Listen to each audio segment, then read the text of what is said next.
ಈ ಭೀಕರ ಬರಗಾಲದ ಪರಿಸ್ಥಿತಿಯಲ್ಲೂ ತಮಿಳುನಾಡಿನ ಧರ್ಮಪುರಿ ಬಳಿ ಕಾವೇರಿ ನೀರಿನ ಹರಿವು ಹೆಚ್ಚಾಗಿದೆ. ಮಾರ್ಚ್ 9 ಹಾಗೆ 10ರಂದು ಕಾವೇರಿ ನೀರನ್ನ ಹರಿಸಲಾಗಿತ್ತು.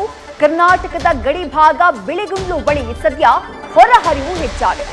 ಬಿಳಿಗುಂಡ್ಲು ಜಲಮಾಪಕದಲ್ಲಿ ನಿನ್ನೆ 257.6 ಮೀಟರ್ ಇದ್ದಂತಹ ನೀರು ಇವತ್ತು 258.1 ಮೀಟರ್ಗೆ ಏರಿಕೆಯಾಗಿ ಹರಿತಾ ಇದೆ.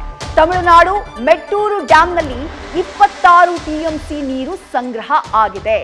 ಮೊನ್ನೆಯಷ್ಟೇ ರಾಜ್ಯ ಸರ್ಕಾರ ಹೇಳಿತ್ತು, ನಾವು ತಮಿಳುನಾಡಿಗೆ ನೀರು ಬಿಟ್ಟಿಲ್ಲ, ಶಿವಾ ಡ್ಯಾಂನಲ್ಲಿ ನೀರು ಎತ್ತರಿಸೋಕೆ ರೈತರಿಗೆ, ಮಳವಳ್ಳಿಯಲ್ಲಿ ರೈತರಿಗೆ ಹೆಲ್ಪ್ ಆಗಲಿ ಅನ್ನುವಂತಹ ಕಾರಣಕ್ಕಾಗಿ ನಾವು ನೀರು ಬಿಟ್ವಿ ಅಂತ ಹೇಳಿತ್ತು. ಬಟ್ ಅದರ ಪರಿಣಾಮವನ್ನ ಗಮನಿಸ್ತಾ ಇದ್ದೀವಿ. ಡೀಟೇಲ್ಸ್ ನಮ್ಮ ಪ್ರತಿನಿಧಿ ಚಂದ್ರಮೋಹನ್ ನೀಡ್ತಾ ಹೋಗ್ತಾರೆ. ಚಂದ್ರಮೋಹನ್, ನಾವು ತಮಿಳುನಾಡಿಗೆ ನೀರು ಬಿಟ್ಟಿಲ್ಲ ಅಂತ ಹೇಳಿ ಘಂಟಾಘೋಷವಾಗಿ ಹೇಳ್ತು ರಾಜ್ಯ ಸರ್ಕಾರ, ಬಟ್ ಸತ್ಯ ಕಾಣಿಸ್ತಾ ಇದೆಯಲ್ಲ ಅಂತ ಹೇಳಿ.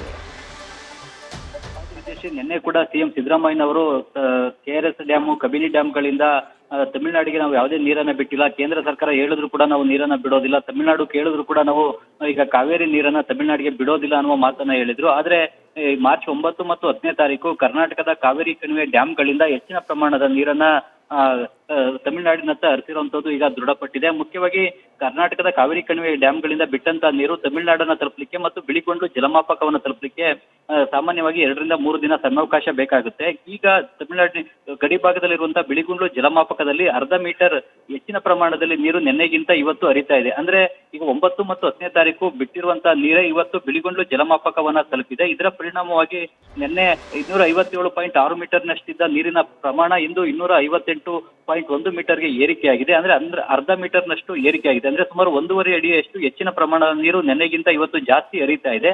ಅಂದ್ರೆ ಇದು 9ನೇ ತಾರೀಕು ಮತ್ತು 10ನೇ ತಾರೀಕು ಕಾವೇರಿ ಕಣಿವೆಯ ಡ್ಯಾಮ್ಗಳಿಂದ ತಮಿಳುನಾಡಿಗೆ ಬಿಟ್ಟಿರುವಂತಹ ನೀರು. ಅದರ ಪರಿಣಾಮವಾಗಿಯೇ ಇವತ್ತು ಬಿಳಿಗೊಂಡ್ಲು ಜಲಮಾಪಕದಲ್ಲಿ ನೀರಿನ ಪ್ರಮಾಣ ಹೆಚ್ಚಾಗಿದೆ. ಜೊತೆಗೆ ತಮಿಳುನಾಡಿನ ಧರ್ಮಪುರಿಯಿಂದಲೂ ಕೂಡ ನೀರಿನ ಪ್ರಮಾಣ, ಕಾವೇರಿ ಹರಿವಿನ ಪ್ರಮಾಣ ಕೂಡ ಹೆಚ್ಚಾಗಿದೆ. ವಿದ್ಯಾಶ್ರೀ, ಥ್ಯಾಂಕ್ ಯು ಚಂದ್ರಮೋಹನ್ ತಮ್ಮೆಲ್ಲ ಡೀಟೇಲ್ಸ್ಗೆ. ನ್ಯೂಸ್ ಫಸ್ಟ್ ನಿರ್ಭೀತಿಯಿಂದ ನಿಮ್ಮ ಪರವಾಗಿ.